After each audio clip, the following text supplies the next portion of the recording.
Welcome to the topic of learning in Introduction to Psychology.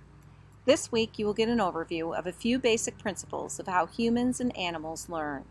Before I begin, I want to give you a little background on me and some information on how to contact me if needed. My name is Dr. Suzanne Bamanto. I am an associate professor in the Department of Psychology with a primary assignment in the school psychology program. You likely will see me again later in the semester when we cover the topic of school psychology.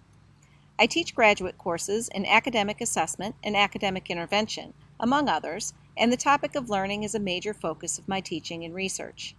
My primary research interests involve school-based interventions for children and adolescents with reading difficulties. If you have any questions about this week's content, you may reach me at the email address on this slide or visit me during my office hours using the Zoom ID shown here. I hope you find this week's content useful and enjoyable.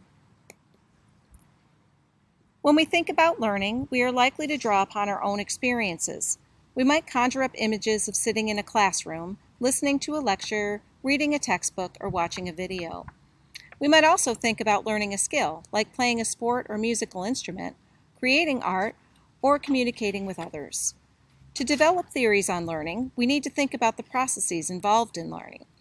Often this requires breaking the learning process down into its components and analyzing those components. The most basic theories of learning are rooted in the behavioral tradition, which focuses on the interaction between individuals and their environments.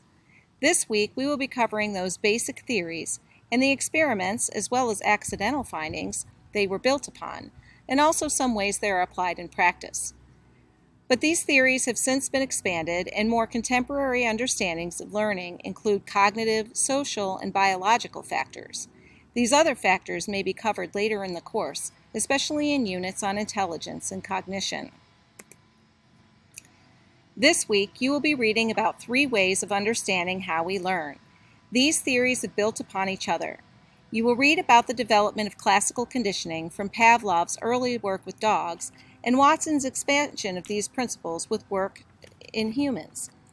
This theory is a foundation to Skinner's conception of the role of consequences in operant conditioning, which he applied in both animals, especially pigeons and rats, and humans.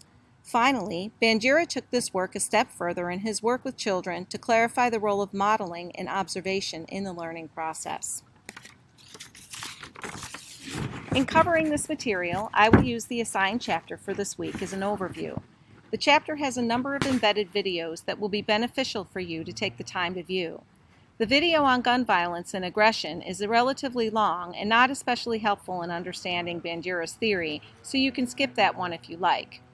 It does review important concepts related to evaluating evidence and research designs and may be an interesting topic to some, but it is not required for this week. To supplement the chapter and the videos, I will be creating mini lectures on each of the 3 theories we are covering. I will review the basic concepts and discuss how these theories are applied in practice. At the end of the week, like every week, there will be a 10-question quiz on the material. Again, feel free to email me or drop by my office hours if you should have any questions regarding this week's content.